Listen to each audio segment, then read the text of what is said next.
Massard, bonjour. Bonjour monsieur. Je sais que ce fut une longue journée pour vous.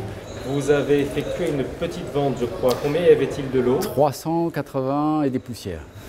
380 lots en combien? En 3 heures, en 4 heures, c'est ça, on commence à 14 heures, on a fini à 18 heures presque pile. Ça fait quand même beaucoup à la minute, ça. C'est dense, oui. Combien vous faut-il de temps pour préparer une vente pareille? Il faut plusieurs jours, voire plusieurs semaines, c'est assez long. Il y a un certain nombre d'objets qui méritent des recherches approfondies, donc qui prennent un peu de temps, et d'autres objets qui sont plus communs et plus classiques, donc ça va assez vite. Mais oui, c'est plusieurs bonnes journées de travail. Vous êtes expert dans cette vente, c'est votre rôle. En quoi consiste-t-il? Mon rôle consiste à, en premier lieu, authentifier les objets, c'est-à-dire déterminer s'ils sont authentiques, ensuite à les dater, à les localiser, c'est-à-dire savoir si c'est une faïence de Rouen plutôt qu'une faïence de Lille ou une porcelaine de Meissen plutôt qu'une porcelaine de Frankenthal.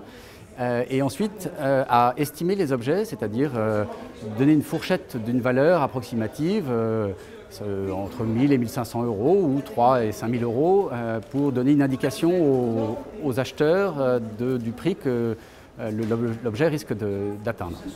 Est-ce que vous êtes responsable de vos estimations ou de votre authentification?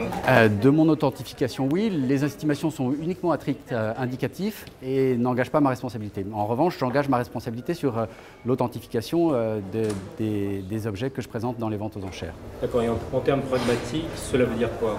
Ça veut dire que si je me suis trompé, l'acheteur a la possibilité de faire annuler la vente. Heureusement pour ça j'ai une assurance je touche du bois mais il n'y en a pas, si voilà, ça ne m'est encore jamais arrivé. Vous avez une activité d'expert, est-ce que cela veut dire que vous êtes également marchand? Non,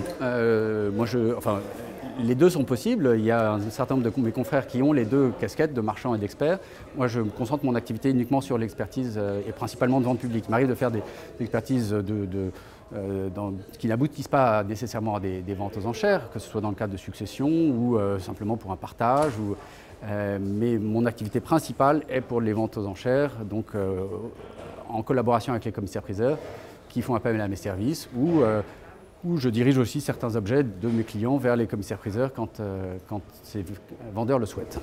J'aimerais revenir sur la question de responsabilité. Vous êtes responsable de votre expertise pendant une durée donnée?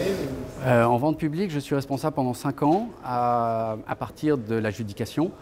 Les délais sont différents dans le cadre de vente privée, mais dans le cadre d'une vente publique, oui, c'est 5 ans. Est-ce que cette législation est européenne ou spécifique à la France? Spécifique à la France. Spécifique à la France. Donc, si on achète en Belgique, en Angleterre ou en Italie, c'est différent.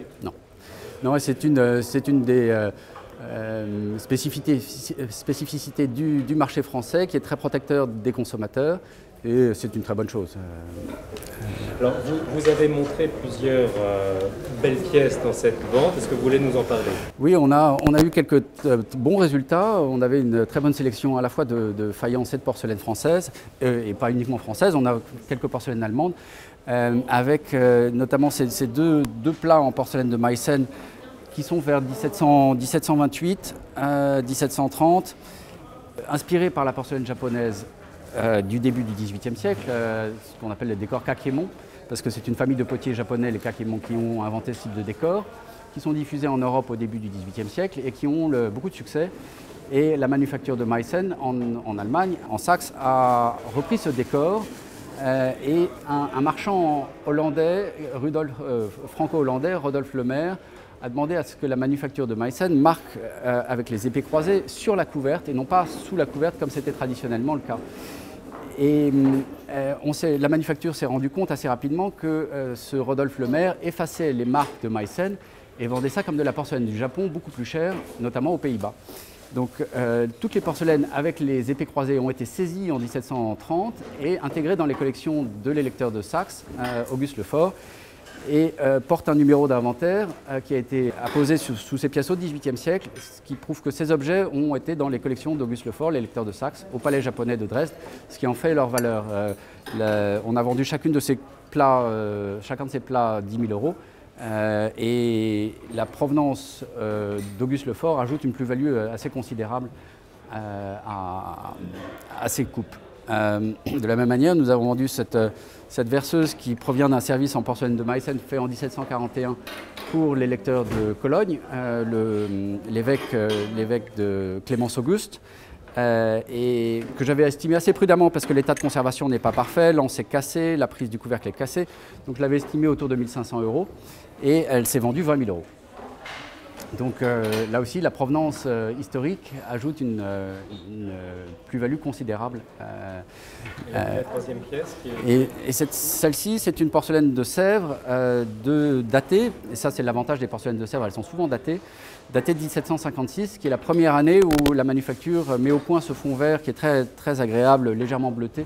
Et c'est une imitation de ruban qu'on trouve sur les soieries, notamment au XVIIIe, que nous avons vendu un peu plus de 4 000 €, 4 400 € je crois. Donc c'est un bon résultat pour cette porcelaine. Qu'est-ce que la chambre représente pour vous?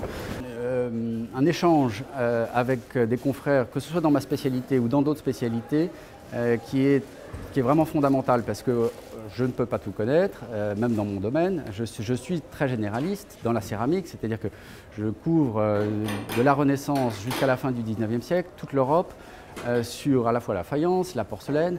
Accessoirement, il m'arrive de faire des expertises de porcelaine du Japon et de Chine. Donc, avoir des échanges avec certains de mes confrères qui peuvent être très spécialisés dans certains domaines. Je pense notamment à Jacques Bastian sur la faïence de Strasbourg, qui est jamais avare de ses connaissances. Ou Bernard Dragesco, qui est aussi membre de notre chambre, qui est lui aussi très généreux de son savoir. C'est des échanges qui sont vraiment fondamentaux pour un expert comme moi. De la même manière que j'essaye aussi d'être le plus généreux avec des confrères qui m'interrogent. Une dernière question pour le néophyte que je suis. Vous organisez combien de ventes par an? C'est une bonne question. Alors j'organise des ventes exclusivement de céramique ancienne, comme celle que nous avions aujourd'hui, avec du numéro 1 au dernier numéro que de la céramique. Il m'arrive assez fréquemment d'intervenir dans des ventes aux enchères qui sont des ventes de mobilier objets d'art, où nous aurons entre 5 et 50 lots de céramique. Je suis aussi expert pour Sotheby's à Paris depuis une quinzaine d'années, qui me font travailler comme consultant. Et donc là aussi, régulièrement, ils ont des céramiques dans leur vente aux enchères et font appel à mes services pour l'expertise.